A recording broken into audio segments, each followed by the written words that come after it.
Hi everyone, my name is Dolly. For a very long time now, I've been fascinated by theme park history, especially the history of defunct attractions. Yesterworld Entertainment and TPM Vids, my goats! So, whenever I heard about an upcoming mascot horror game that takes place in an abandoned amusement park, oh you know I was hyped! Wow! You may have heard about Indigo Park because of the game's main mascot, Rambley. He has become a big selling point for a lot of people, and I can see why. His writing, voice acting, and animation is so freaking good! Even if you don't like mascot horror, I think just Rambley himself is worth playing the game for. And while a lot of stuff has happened in between then, I drew some pre-release fan art, was able to meet Unique Geese himself at MomoCon. He was super cool. And the first chapter came out, so I thought it would be fun to draw 3 different designs for possible in-game posters. I wanted these posters to look like they could have came straight out of Disney World itself. So we're going to be talking a lot about Disneyland and Disney World history and how Indigo Park plays into that in really clever ways. So, let's start out with our first poster design.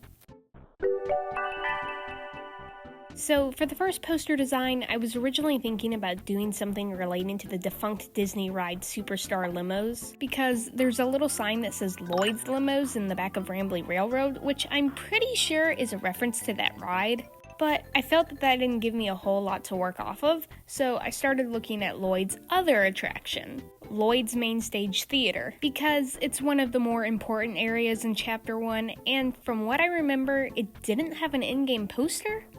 And also Lloyd. I wanted to do something involving Lloyd and Rambley's dynamic because it's just so funny to me that Rambley just hates him so much for no apparent reason. It's so good. So, for the overall look of the poster, I really wanted to pull from the look of the Country Bear Jamboree, which is gone now, by the way. They've updated the show. So I guess it also counts as a defunct ride in America. I've talked a good bit about the Country Bear Jamboree on the channel before, so some of you might know that I really enjoy the vintage, slightly rustic look they've created, and thought that it would fit really well for Lloyd's Theater. I really liked the golden detailing inside of the theater, and wanted to have something visually similar to that. So I tried making this detailed picture frame similar to the golden Country Bear picture frames in their theater to tie the two together. I also wanted to try and include all of the characters in some way, so they're all engraved into the frame. The amount of real-life theme park Easter eggs in this game is insane. Some of them are fairly obvious, like the logo for Indigo Park being very similar to the original Disneyland sign, and the game's Critter Cuff basically being a magic band. But there are also some really niche references, like a picture of Lloyd and Rambley in Rambley Railroad. That's a reference to a picture of Mr. Toad giving Winnie the Pooh the deed to the ride after his ride, Mr. Toad's Wild Ride, got replaced by The Many Adventures of Winnie the Pooh. Easter eggs like this are some of my personal favorites, and I absolutely would encourage more game developers to do things like this. Since the game is a mascot horror game, there is the expectation of, oh, the monsters are gonna be like animatronics or something, or they're gonna have the souls of former employees trapped inside the mascots. But that does not seem to be the direction they're going in, which I am very excited about. Don't get me wrong, I love FNAF and Bendy very much. They're some of my favorite games. But it does get to the point where every mascot horror game feels like some iteration of that, and I don't know, I'm just kind of tired of that. I just like to see something new every once in a while. Indigo Park also has a very cool system for collectibles that I personally enjoy very much. Basically, whenever you find an item that can be picked up, you can take it to an information kiosk and Rambley can tell you things about it. Yes! I love it when games make use of collectibles like this. If I pick up something in a game, you better believe I'm reading that flavor text. Do you know how much I would have loved for you to have been able to bring something to Glamrock Freddy and have him tell you about it? I would have loved it a lot. Teehee. It would give you use for all those random, t-shirts you were collecting. Personally, I don't like collectibles for the sake of collectibles. I want there to be just, a little something extra. But that's just me. And here is our main stage theater poster. I'm really happy with how this one turned out. And I absolutely love the look of hatred on Rambley's face. Yippee!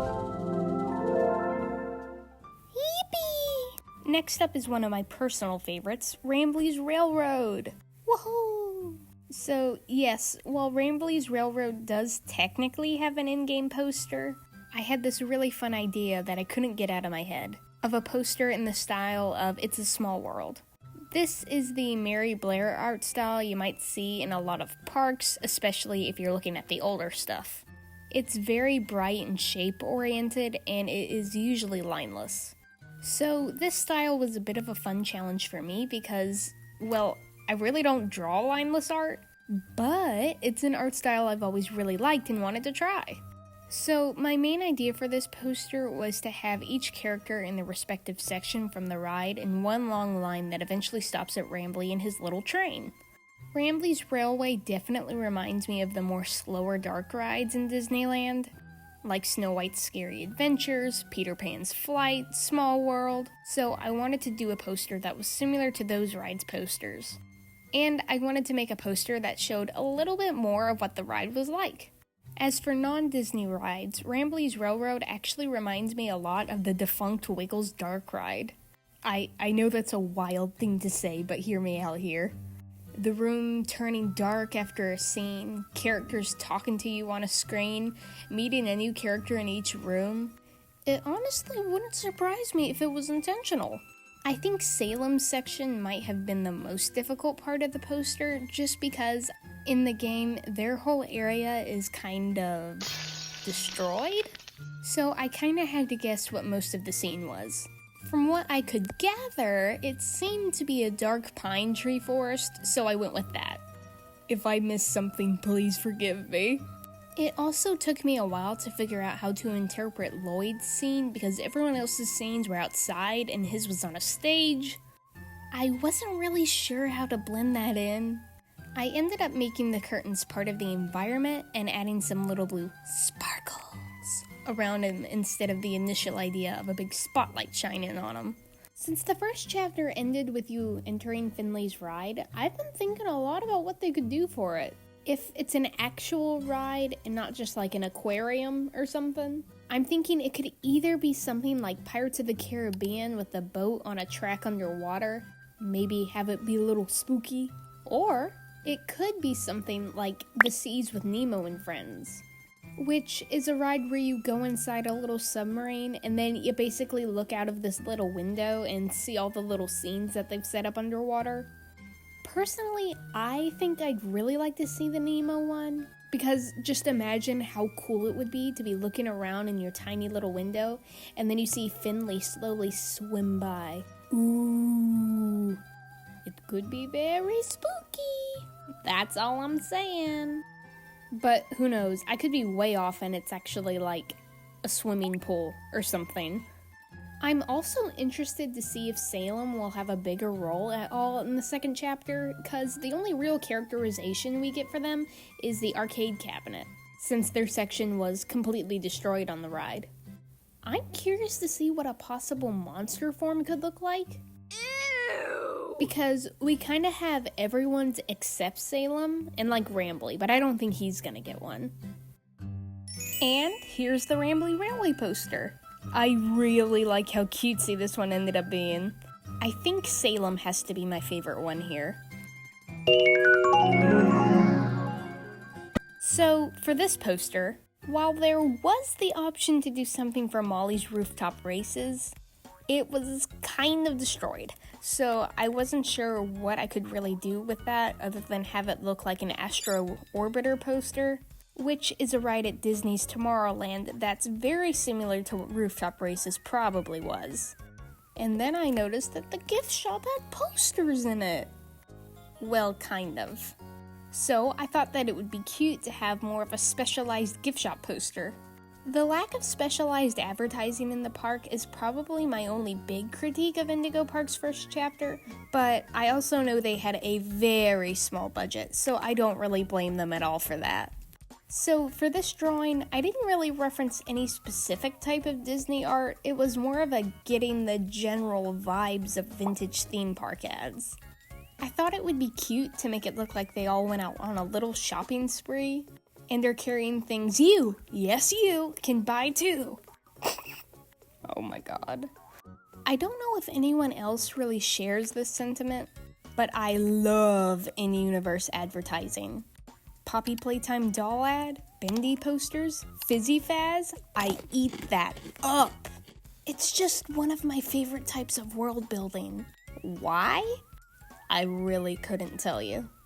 Maybe it's because it's a very organic way to tell your players about the world by showing the types of things people buy, or how insidious an in-game business is by how they word their marketing. I was originally going to make Finley wrap around Molly's neck, kind of in a cute scarf way, but then I remembered that he was ginormous, so that wasn't really going to work. So instead, I just put him in front of everybody else. While I didn't base it off any particular ride or anything like the other two, I was definitely going for more of the vibes of like Hollywood Studios, specifically that one street area. Hollywood Studios is probably one of my favorite lands at Disney World just because I really like the atmosphere they created, especially at night. It's so pretty at night. Like, what? It's also supposed to be themed after, like, 1930s Hollywood, so I am definitely a little biased. The vintage disease still gets me. But what can I say? Hollywood Studios is where they're allowed to get a little more creepy in the theming than places like Epcot or Animal Kingdom, because, well, you know, they've got the Tower of Terror, and that influences a lot of the decoration. But also the vintage 1930s aesthetic really lends itself well to the kind of creepy atmosphere.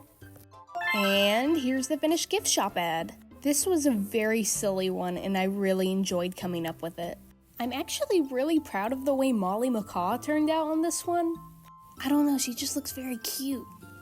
I really love doing this video. I know I said it before, but I really love Indigo Park. And I'm so glad I was able to make something for it. There's just so many interesting concepts they could explore in the next chapters, and I'm super excited to see what they'll do. It is definitely one of those games that you can tell they've put a lot of hard work and passion into. So if you haven't heard about Indigo Park or you haven't played it and this video interested you at all, I definitely recommend playing it. It's free on Steam, and I mean, it has Rambley in it. How can you not love it? I will definitely put a link in the description for the Steam page for Indigo Park. So overall, I think my favorite drawing that I've done for this video is going to have to be the Small World Rambley's Railroad one, just because it's not a style I normally do. So it was very fun to try and experiment with it. But I really like the Critter Corner one too. Who is your favorite Indigo Park character? Mine is Rambley, of course. Are there any other horror games you want me to make a video about? Definitely let me know in the comments. Thank you all so much for watching, and goodbye!